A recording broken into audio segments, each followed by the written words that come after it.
तो दोस्तों यहाँ पे 3i इंफोटेक के क्वार्टरली नंबर्स आ चुके हैं, तो उसी के बारे में हम इस वीडियो में बात करेंगे और जानेंगे कि आपको 3i इंफोटेक के अंदर इन्वेस्ट करना चाहिए या नहीं। चलिए शुरू करते हैं। तो देखिए, सबसे पहले अगर हम रेवेन्यू की बात करें तो पिछले क्वार्टर के कंपैरिजन में यहाँ पे कंपनी का रेवेन्यू 6% बढ़कर 159 करोड़ का यहाँ पे कंपनी का टोटल रेवेन्यू इस क्वार्टर में निकल कर आया है।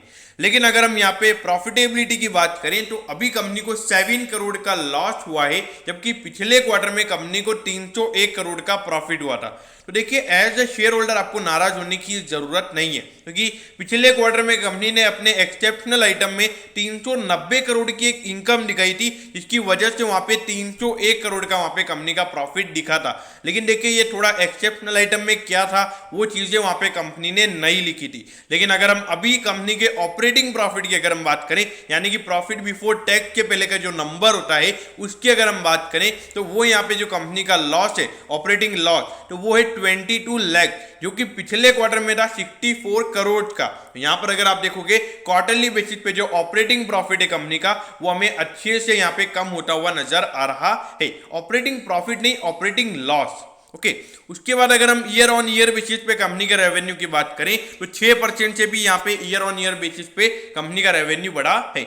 हाँ, ईयरली बेसिस पे भी 6% बढ़ा है और क्वार्टरली बेसिस पे भी कंपनी का रेवेन्यू 6% से हमें बढ़ता हुआ नजर आ रहा है।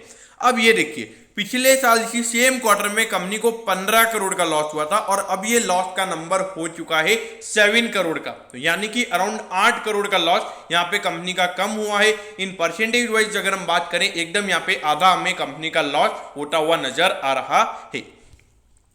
अब ये देखिए, 1414 करोड़ का यहाँ पे कंपनी का मार्केट कैप है। देखिए, ये जो प्राइस टू अर्निंग रेशियो जो कंपनी ने एक्सेप्शनल आइटम का 390 करोड़ का जो प्रॉफिट बताया था, तो उसकी वजह से ये प्राइस टू अर्निंग रेशियो में कम नजर आ रहा है। देखिए, अभी ये फर्स्ट क्वार्टर है और कंपनी ने लॉस रिपोर्ट किया है, तो कंपनी का जो प्राइस टू अर्निंग रेशियो है वो हमें नेगेटिव होता हुआ नजर आएगा। तो यहाँ पे हमें वैल्यूएशन की बात नहीं करनी पड़ेगी, लेकिन जो प्राइस टू बुक रेशियो वो यहाँ पे 1.88 टाइम्स है। तो ठीक है, वैल्यूएशन के यहाँ पे ज्यादा इश्यूज हमें नजर नहीं आते हैं।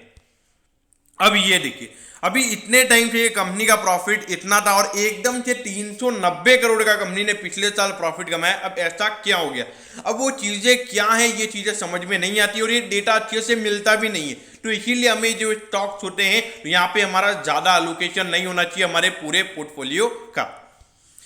अब ये देखिए, 8.50 पे यहाँ पे 3i इंफोटेक का स्टॉक अभी ट्रेड हो रहा है और अभी रिसेंटली इसने लगभग 11.5 रुपए के लगभग इस स्टॉक ने हाई बनाया और वहां से अराउंड 3 रुपए ये स्टॉक ऑलरेडी गिर चुका है। देखिए, 3 रुपए बहुत बड़ी बात होती है। परसेंटेज वाइज ये नंबर 25 से 30% निकल कर आता है। देखिए, अगर 3i इंफोटेक में आपने इन्वेस्ट करना है, देखिए अच्छे से जो डेटा अवेलेबल नहीं है और चीजें क्या हो रही है मुझे समझ में नहीं आ रहा है, तो यहाँ पे अपने उतना ही पैसा डालना चाहिए जितना हम लूज कर सकते हैं। ऐसा नहीं बोलूंगा कि आपका एक 1 लाख रुपीज आपको मार्केट में इन्वेस्ट करना है तो आप यहाँ पे 10,000 रुपए अपने पूरे पोर्टफोलियो का 10% एलोकेशन इसको दे दे। उतना ही डाले जितना आपको रिस्क बियर कर सकते हो। आपको मतलब आपने डाल दिया, फिर उसके बाद अगर बढ़ गया तो ठीक है, नहीं बढ़ा तो भी ठीक है। तो इतना ही यहाँ पे मेरे ख्याल से आपने इन्वेस्ट करना चाहिए। दोस्तों, मैं होप करता हूं कि 3i इंफोटेक के क्वार्टरली नंबर्स के बारे में आपको सब कुछ पता चल गया होगा। अगर आपकी कोई भी क्वेरीज है तो आप कमेंट कीजिए, मैं जरूर आपके कमेंट पर रिप्लाई करूंगा। ओके दोस्तों, thank you, have a nice day.